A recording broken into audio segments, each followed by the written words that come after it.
تاسو ټولو ته معلومه ده چې دا د پاکستان ډیموکریټک موومنټ د مرکزی مشرانو د مولانا فضل الرحمن صاحب، د محترم مشر محمود خان اعجاز صاحب، د آفتاب احمد خان شیرپاو صاحب او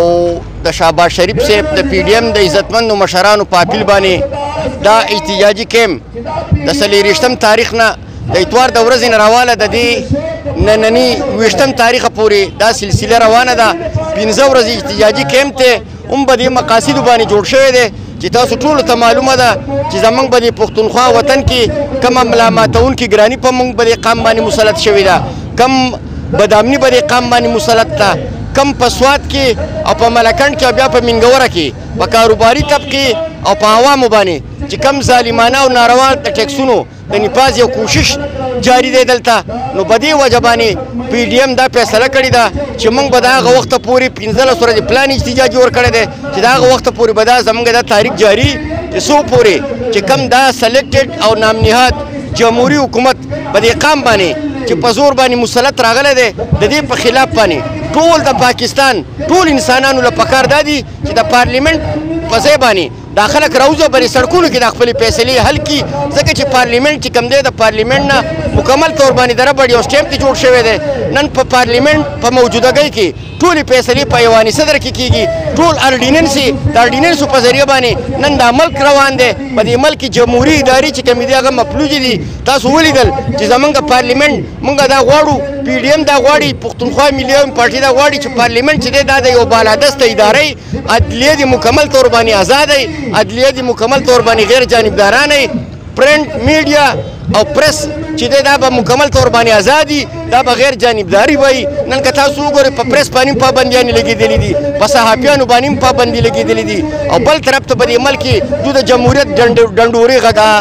موجوده حکومت چې دا کومه خبره کوي او کومه پراپیګنډا په ټاک شوګانو کې په خپلو ممبرانو په ذریعه باندې کوي، سره یو قسمه مذاق کوي، بلکې د دې قوم په سترګو کې باقاعده طور باندې شته چې په سترګو کې یو سړي ته مرزه کوي چې یو سړی ترخی چې رور دا شی چې دی دا په عالمي سطح باندې ګران شوی دی. نن که تاسو وګورئ زموږ پښتونخوا وطن چې دی الله تعالی به دې کې قسمه قسم وسایل به دې کې خپل پیدا کړي دي. دلته ګیسونو ذخایر دلته په خپل ملک موجود دي، دلته د پیټرول خپل ذخایر دلته موجود دي. نن زما ستا پیټرول چې کم دي نن په هغې باندې زما تا ته په هغې باندې واک اختیار نشتی. نن پکار چې ما ته د ګیس بل چې دی هغه ما ته په ډېر کم قیمت باندې ما ته ګیس دغه کېدی ارزان میلاوېدی. په ګورګورۍ کې ګیسونه دي، پیټرول په دې پښتونخوا وطن کې د هر ځای نه ذخایر راوتي دي، خو باقاعده طور باندې ادارې موجود دي. خو موږ دا تپوس کوو چې یو دوکاندار ته یو پرچون فروش ته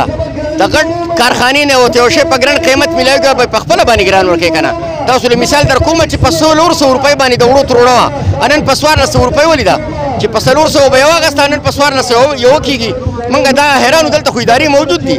دلته خو ادارې موجود دي، ادارې خو خپل کار نه کوي. دا دی چې حکومت خپلې خرچیانې کمې کړي، د وړ بینک نه چې کمې قرضې د دې غریب قوم په نوم باندې راغستې د سودونو هغه قرضې دې واپس کړي. کمې پیسې چې دوی موږ احتساب کوو په کار دا چې دی ول د خپلو ممبرانو سره حساب کتاب وکړي. د دې ځای ممبران، د دې ځای وزیر اعلی دی، د دې ځای د ضلعي انتظامي افسران شو، هغه ورور د هغو دا پروټوکولو ته ولیدلې معمولي افسر رواني، د هغه نه مخکې وروره ګاډه مخکې ترې رواني ته لاړ شه د انګریزانو ملکونو ته،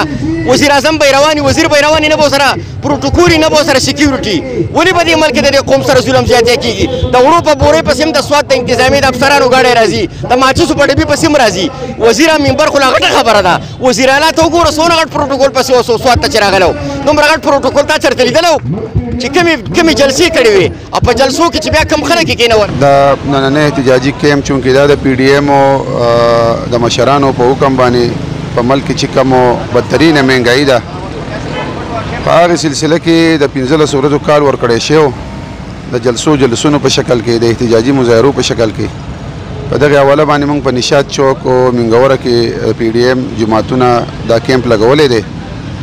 او نن زموږ د دې کیمپ 4مه ورځ ده او انشاءالله تعالی د جمعې په ورځ سبا نه بله ورځ به په دې نشاط چوک یو عظیم الشانه جلسه کېږي. مقصد د دې کیمپ هم دغه دی، په دې ملک چې کومه بدترینه مهنګایي ده، معاشي طور پر دا ملک چې کوم بحران طرف ته روان دی، په دې وطن باندې چې کوم دا نااهله او سلیکټډ حکومت نافذ شوی دی، د دې خلاف نن که تاسو وګورئ په دې ملک کې په میاشت کې 2 پیرې پیټرول ګرانېږي. که تاسو د وړو ریټونه وګورئ د 200 نه او د 900 روپو نه 1500 روپو ته وخته، داسې د غوړو ریټونه وګورئ، داسې د چینو ریټونه وګورئ د دالونو ریټونه وګورئ که تاسو وګورئ د ډالر ریټ وګورئ ډالر نن په 184 روپۍ باندې دی پیټرول په 142 روپۍ دی نن زمونږ د ملک او زمونږ د ریاست فیصلې چې دی هغه ورلډ بینک او آی ایم ایف کوي د هغې ځای نه مطلب دا دی فیصلې جاري کیږي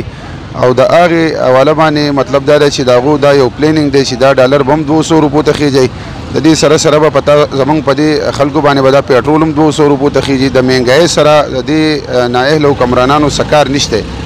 خو مقصد دغه دی چې په دې وطن کې مطلب دا دی چې کمو فیصلې د آی ایم ایف او د ورلډ بینک او د یهودو د اسرائیلو په ایجنډه دی راغلی دی د هغو په مقاصدو باندې راغلی دی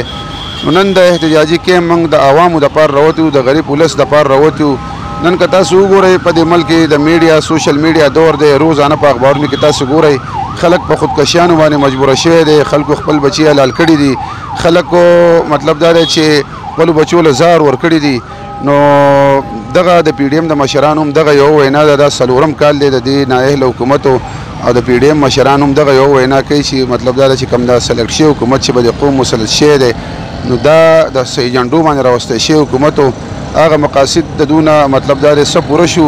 او څه مقاصد دې پوره کوي مهنګایي خو مطلب دا دی هسې دو ولې یو نوم ورکړی دی او غریب خلک یې په دې مهنګایۍ کې دومره مبتلا کړی دی چې هغه په دې مهنګایۍ باندې به شي او مطلب دی دو به خپل مقاصد پوره کوي نو په دغې حواله نن په ټول ملک کې او په ټوله صوبه کې دغه احتجاجي جلسې جلوسونه دا روان دي او ضلع سوات چونکې د پی ډي ایم مشران هم په دغې حواله باندې مطلب دا ده چې په مختلف تحصیلونو کې احتجاجي جلسې جلوسونه هم وکړو او په دې نشاط چوک کې نن 4مه ورځ چې دغه کیمپ هم لګېدلی دی او د جمعې په ورځ به انشاءالله تعالی چې یو عظیم الشانه د پی ډي ایم زیر صدارت د مهنګایۍ خلاف یو جلسه کیږي نو موږ ستاسو د نیوز چینل په وسادت باندې د منګورې ښار د تحصیل بابوزو او د ټول سوات او عوامو ته هم دغه درخواست کوو چې د جمعې په ورځ په 2 بجې په نشاط چوک کې د دې بدترینه مهنګایۍ خلاف په دې احتجاج کې شرکت وکړي ډېره